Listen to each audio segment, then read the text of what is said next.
ભારતે વધુ એક ગિનીસ વર્લ્ડ રેકોર્ડ પોતાના નામે કર્યો છે।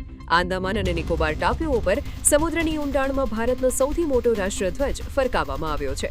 આ અદ્ભુત સિદ્ધિ દેશની વધતી જતી વૈશ્વિક ઓળખ અને રાષ્ટ્રીય ગૌરવનું જ્વલંત ઉદાહરણ છે। વડાપ્રધાન નરેન્દ્ર મોદીના નેતૃત્વમાં દેશે આ અસાધારણ સિદ્ધિ હાંસલ કરી છે।